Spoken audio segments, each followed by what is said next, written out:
So here we are at Sporting Lisbon's training ground. I'm joined by Ian Burgess, who's the Vice President at Seacoast United from New Hampshire, and Ian Scott, who's the Director of Soccer, also of Seacoast United up in New Hampshire. Welcome, guys, and thank you for being here. What I want to talk about today is just your experiences of international travel as a club, as a leader, and then also digging into kind of what we're doing over these couple of days in Lisbon. So Ian, just give us a little insight to your role at Seacoast, and you've been there a long time, and your kind of vision for the club and how this international experience fits in with your vision of the club. Yeah, I believe it's massive, giving not only children but also adults and coaches opportunities and experiences to visit different cultures, see soccer, different perspectives. It's life-changing. It's life-changing for me, it has been life-changing for our coaches, and definitely for the kids as well. So to provide opportunities to challenge them in different environments, eat and see different cultures, it's just something that you can never take away. And we're always going to do it for our club and organisation. Yeah. And what about your, from your background and perspective, Ian, from the soccer side, digging into the development and your kind of role and how that relates to international travel as well? Well, I think with the US market, certainly when I come across from the UK, it was an unknown factor what was going on regarding European soccer, US soccer. So now to bring the players over here to actually see it firsthand, I think it's been very instrumental and basically opening their eyes to see this is what real soccer's like at the highest level, behind the scenes, because it was all talked about but never seen. But now obviously through yourselves we've got access to behind the scenes and we can see exactly firsthand. Yeah, and I've known both of you guys a long time, and the club that you have is a phenomenal club, and I always feel that you're kind of ahead of the curve with regards to ideas and evolving the identity of the club and providing new and different opportunities for your players, but also your coaching staff and your parents. And I look at where you are now and US youth soccer. What about your particular role, Ian, and what the next steps are and the evolution of the youth game in the US? My role behind the scenes is a little bit more operations.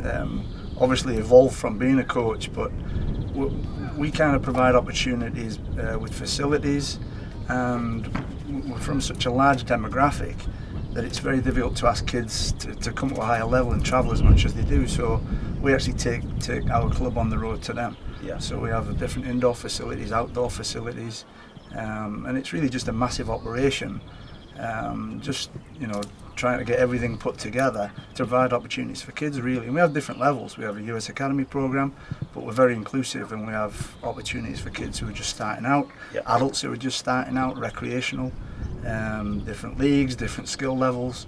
And we just took the show on the road, and it's just grown from there. It has, it certainly has, and it's been great to watch. I've been attached to your club for probably 10 years or so, and it's been great to watch that journey. Ian, tell us about your experience over the last couple of days and what you're looking forward to with being here in Lisbon. Just from your role and getting the chance to get behind closed doors, so to speak, and kind of watch what they're doing here at Sporting today and Benfica yesterday, and where we're going this afternoon and tomorrow. Just what's your thoughts on this few days I think visit? The important part is whenever you come away on a trip like this is you get to meet like-minded people in the party anyway, and then sitting around discussing soccer with those guys and picking their minds and sharing ideas anyway is a great idea in soccer, regardless at any level. The behind the scenes here to see other cultures working in other countries, how they develop their players, listening to their ideas, and again there's ideas will be taken back from what we've seen, definitely. So we think we're at the forefront, but obviously you never stop learning. So we pick up a lot going forward. Looking forward to the stadium visit this afternoon, the National Stadium, and even Benfica the other day, behind the scenes, looking at what they can offer their players, the high technology that they've got in place. It was very interesting. So if we can get lots of money off somebody, then we'll certainly implement some of that, definitely. But overall, it's been a fantastic trip.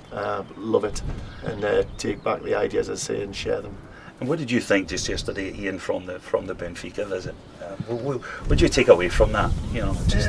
I just think we've been doing international travel for quite some years, and obviously originally from England. just the growth of actually the academy and the facilities globally. Yeah. Obviously we've seen it with the Premier League because there's massive amounts of money, but just to see, I mean, even a facility like this, but Benfica's was very, very impressive, and there's no stone unturned. I mean, going from just the nutritional factor to the downtime to the dormitories to the facilities, the number of coaches, and it's just overwhelming and very, very impressive. Yeah. And I think coming over here today was maybe a slightly different perspective, Ian. You know, you can tell there's a lot of history to this club and there's a lot of pride to the club. There's local pride, and the fact that they've produced 2 golden ball winners, this club is certainly, you can tell that's busting out of them, and they want to share that story with you between, you know, Cristiano Ronaldo and Luis Figo. What's been your kind of feeling from this visit here today? I think the interesting thing is the mindset. They've definitely got a mindset. They're here to produce players, whether it's for this first team here or whether it's the market elsewhere. You know, they're accepting to that. They want to push the boundaries, definitely. They're looking to sell players on, and they want to give the kids the best opportunity to get there by providing them. Now, the interesting thing for me was residency program.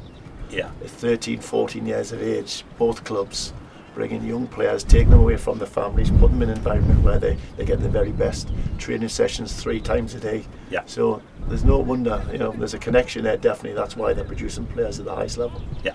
And just to circle it back to World Stride and our partnership, we're really excited to launch a new partnership with Seacoast United, and you know, we've spent a lot of time discussing where we're going to take this, and what's probably the most exciting part of that for you, Ian?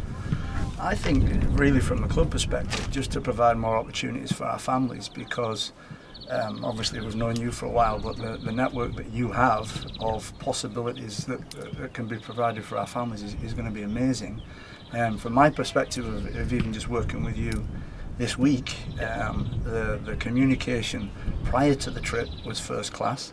The information we were receiving before the trip, again, logistically, it's very difficult to put together, but no stone was unturned. So we knew what was going on, when it was going to happen, and how it was going to happen. And even a slight tweak with the schedule, we've all got the app, just keeping us all up to date. You know, there's a lot of downtime and fun, but very, very professional, and looking forward to working further forward with you. Great. And just to kind of finish up, Ian, you know, as you talked about also, is getting the chance to interact with like-minded people who maybe come from other parts of North America, from California, from the Midwest. Is the energy of our group dinner last night was fantastic, and it was nice to bring that energy in today. But listening to all the side conversations last night was great. You know, what did you take from that?